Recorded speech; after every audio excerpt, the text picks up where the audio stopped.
Assalamualaikum warahmatullahi wabarakatuh. Saya Salsanatul Falah dengan NIM 283040013 YAT4 akan menjelaskan materi tentang rekonstruksi sejarah Al-Quran, mata kuliah kajian tarikh Al-Quran dengan dosen pengampu Dr. Andes Muhammad Yahya. Di dalam dunia perniagaan, menghiasi lembar-lembar Al-Quran dan digunakan untuk mengungkapkan ajaran-ajaran yang asasi. Kata hisab yaitu suatu istilah yang lazim digunakan untuk memperhitungkan untung rugi dalam dunia perniagaan. Muncul di dalam Al-Quran sebagai salah satu nama bagi hari kiamat. Ketika perhitungan terhadap segala perbuatan manusia dilakukan secara cepat. Sementara kata hasib yaitu penghitungan dinisbatkan kepada Tuhan dalam kaitannya dengan perbuatan manusia. Timbangan akan dipasang di hari perhitungan dan seluruh perbuatan manusia akan ditakar.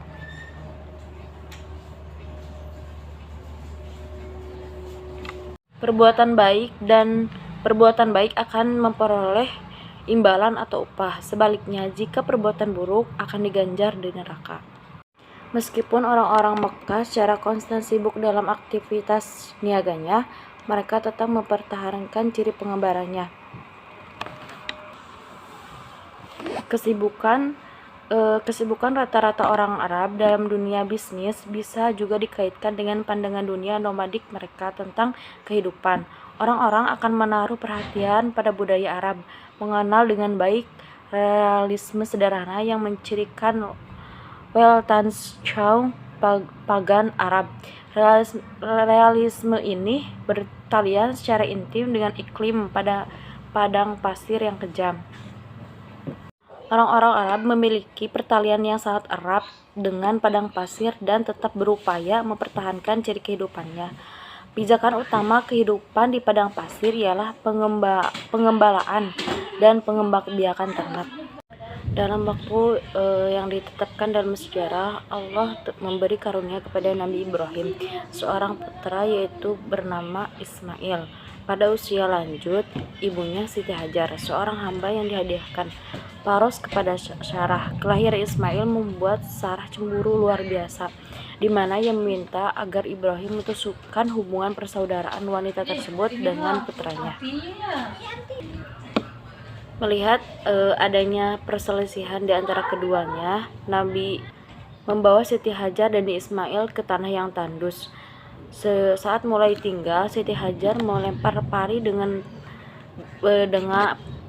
pada tanah kosong yang ada di sekelilingnya dengan perasaan tak menentu, serta pertanyaan. Kemudian Siti Hajar bertanya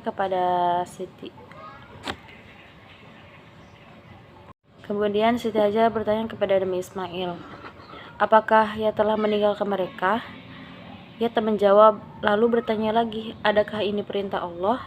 Nabi Ibrahim lalu mengiyakan. Mendengar jawaban itu, ia berkata, jika demikian begitu, Tuhan tak akan membuat kita sia-sia. Dan pada akhirnya air Zam-Zam keluar dari tanah yang tandus dan gersang, membasahi kaki si kecil, yaitu Nabi Ismail. Maka air itulah yang membuat tempat itu sebagai permukiman yang dihuni pertama kali oleh kabilah Jurhum.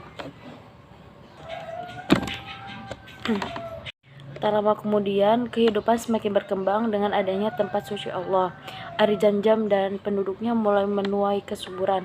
Kemudian, tempat itu menjadi pusat lintas perdagangan ke Suriah, Yaman, Taif, dan Najd. Dari penyebab utama di mana dari masa ke masa, para kaisar dari Aelius, Gallus, hingga Nero ingin menyebar pengaruh di persinggahan penting kota Makkah dengan mencurahkan segala upaya guna mencapai tujuan tersebut. Pada ratusan tahun sebelum kelahiran Nabi Muhammad SAW, Qusay dikenal sebagai orang yang amat cerdas, perkasa, serta memiliki kemampuan administrasi yang tinggi dan mencuat dalam jajaran pentas politik di kota Mekah. Mengambil faedah dari kepentingan Byzantium di Mekah waktu itu, ia meminta pertolongan mereka agar menguasai kota Mekah dengan mengesampingkan pengaruh Byzantium. Bizantin dengan tidak menghiraukan kepentingan wilayah mereka.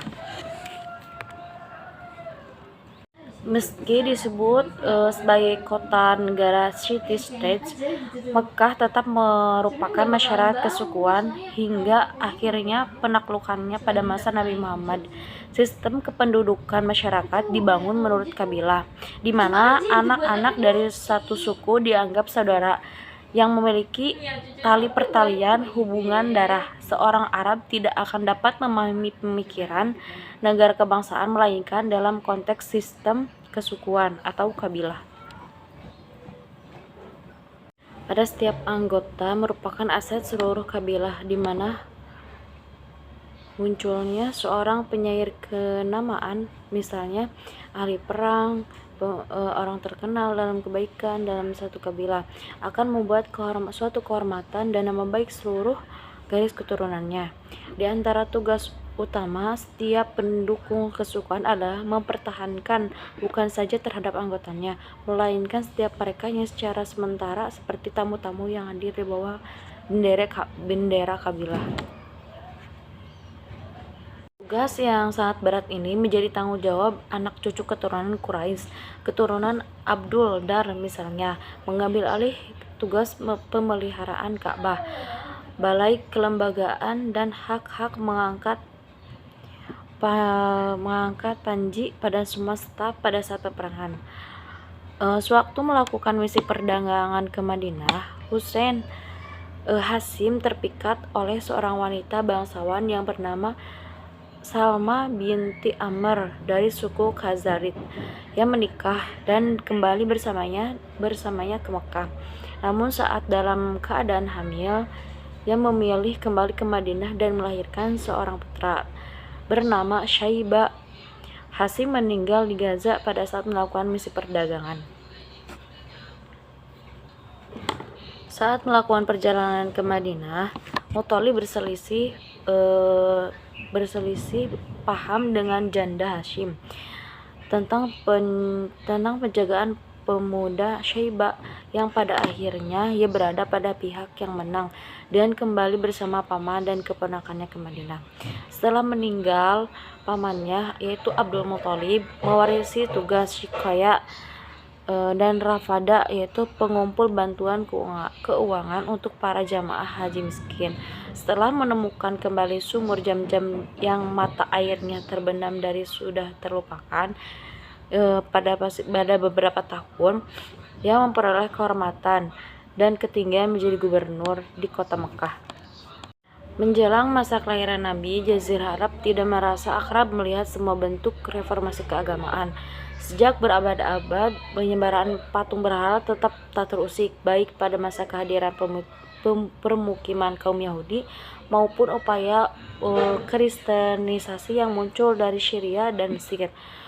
William Muir dalam bukunya The Life of Muhammad beralasan bahwa kehadiran kaum Yahudi atau keberadaan mereka membantu menetralisir tersebarnya ajaran Injil melalui dua tahap. Pertama, dengan memperkuat diri sendiri di sebelah utara perbatasan Arab, dan untuk itu mereka membuat penghalang barir antara ekspansi Kristen ke utara dan penghuni kaum berhala di sebelah selatan. Kedua, para penyembah berhala bangsa Arab telah melakukan kompromi dengan agama Yahudi dalam memasukkan cerita legendaris guna untuk menghabisi permintaan aneh-aneh agama Kristen. Ajaran Kristen abad ke-7 itu sendiri tenggelam dalam perubahan dan mitos palsu, terperangkap dalam stagnasi secara total. Dulunya bangsa Arab yang mengikuti agama Kristen bukan disebabkan oleh sikap persuasif, melainkan akibat kekejaman kekuasaan politik.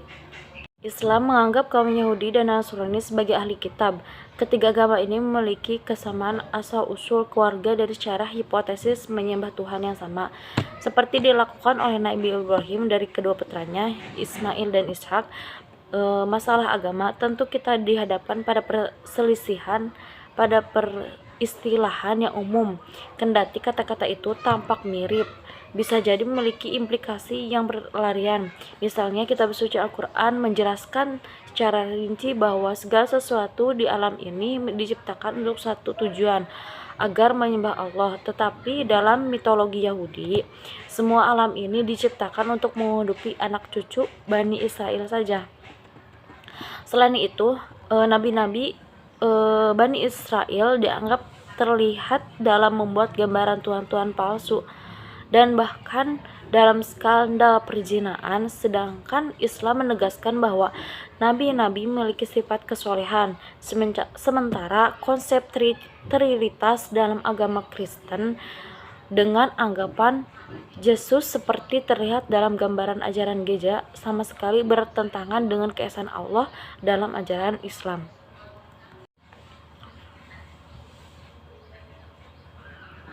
Jelas bahwasanya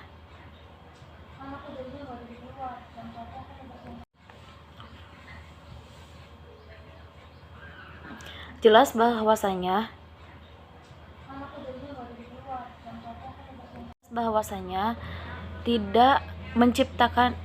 tidak menciptakan diri kita sendiri, dan tak ada makhluk manapun yang mampu menciptakan sesuatu tanpa wujud perantara.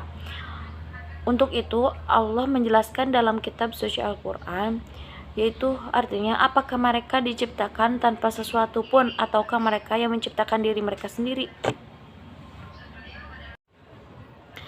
Dalam jiwa manusia, Allah meniupkan suatu sifat naluri yang mengantarkan penghambaan kepadanya, sejauh tidak ada campur tangan pihak luar, guna untuk mengatasi kemungkinan adanya pengaruh luar.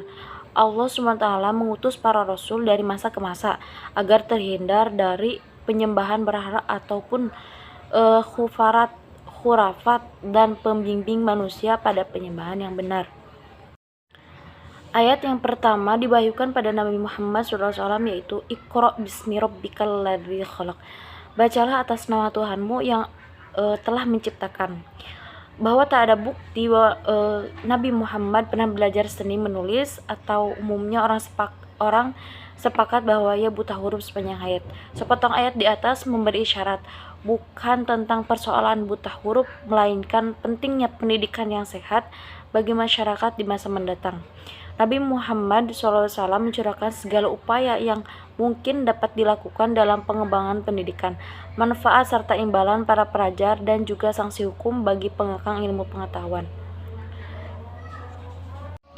Sebagian kitab asy Al-Quran diturunkan di Mekah. Imam Asyuyuti mendaftar urutan terperinci tentang surah-surah yang diturunkan.